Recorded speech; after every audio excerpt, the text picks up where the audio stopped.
ठीक है, अपना क्वेश्चन है भाई जेई में 2025 का है SHM पे। A block of mass 2 kg is attached to one end of a massless spring. एक ब्लॉक है जिसका मास कितना है 2 kg is attached to one end of a massless spring of whose one end is fixed to the wall, जिसका एक and किससे जुड़ा है दीवार से। The spring mass system moves on a frictionless horizontal table. ये जो टेबल है कैसी है frictionless. The spring's natural length is 2 metre. जो नेचुरल लेंथ है स्प्रिंग की वो कितनी है 2 metre and spring constant is equal to 200 Newton per meter. The block is pushed such that its length of the spring becomes 1 meter. इस block को push किया गया कुछ ऐसे कि इसकी लेंथ कितनी बची 1 metre.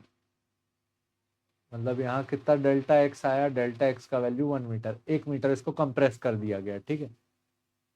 Eight distance x metre from the wall, जब इस स्प्रिंग को रिलीज किया गया तब किसी पोजीशन पे जब डिस्टेंस वॉल से कितना था x metre, the speed of the block will be. आपको बताना है इस ब्लॉक की स्पीड कितनी होगी। ठीक है। तो इनिशियली ये वाले स्टेट का नाम हम लोग रख लेते हैं ए। यहाँ पे लिखे टोटल एनर्जी एट ए।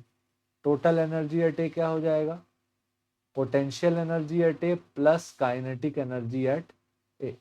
ठीक। पोटेंशियल एनर्जी एट ए क्या हो गया हाफ के कितना एक्स था डेल्टा एक्स का स्क्वायर प्लस काइनेटिक एनर्जी है क्या हाफ एम वी ए का वैल्यू 0 का स्क्वायर, क्योंकि यहाँ पे कोई काइनेटिक एनर्जी थी नहीं, स्पीड थी नहीं। तो टोटल एनर्जी एट ए का वैल्यू क्या आया हाफ के डेल्टा एक्स का वैल्यू 1 का square.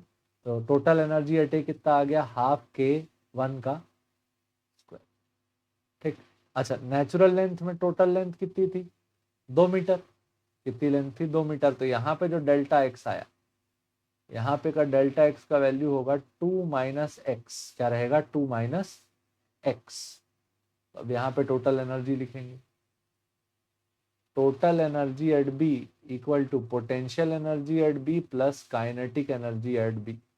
Potential energy at B क्या आया half k delta x two square plus half m v B का स्क्वायर। डेल्टा एक्स टू का वैल्यू कितना है 2 माइनस एक्स। क्या है 2 माइनस।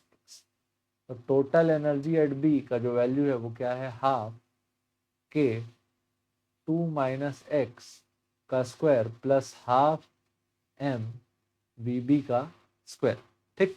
अब हम लोग ये जान रहे हैं यहाँ पे कि फ्रिक्शन क्या है 0। फ्रिक्शन क्या है 0। अगर फ्रिक्शन 0 है तो टोटल एनर्जी एट ए किसके बराबर हो जाएगा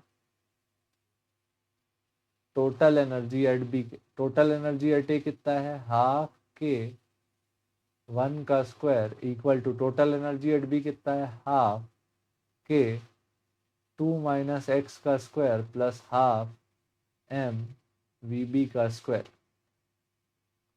सबका वैल्यू पुट कर देते हैं।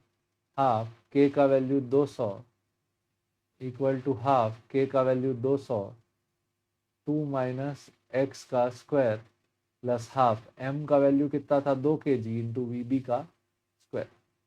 ये 2 के टेबल में 200 कितने बार में गया 100 बार में। ये 2 और ये 2 जुड़ गए। ठीक। कट गए। और ये 2 के टेबल में ये आ गया 100। तो 100 equal to 100 into 2 minus x का स्क्वायर इक्वल सॉरी प्लस क्या आया वी बी का स्क्वायर। ये इधर आया तो 100 माइनस 100 इंटू 2 माइनस एक्स का स्क्वायर इक्वल टू क्या आया वी बी का स्क्वायर। ठीक। 100 हमने कर दिया कॉमन, ब्रैकेट में बचा 1 माइनस 2 माइनस एक्स का whole square equal to v B square. Square हटा तो रूट लगा, स्क्वायर हटा तो रूट लगा। वी बी का वैल्यू आया 10 1 minus 2 minus x whole square power 1/2। ये आ गया अपना वी बी का वैल्यू।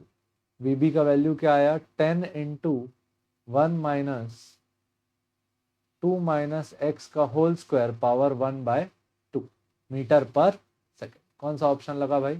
ए।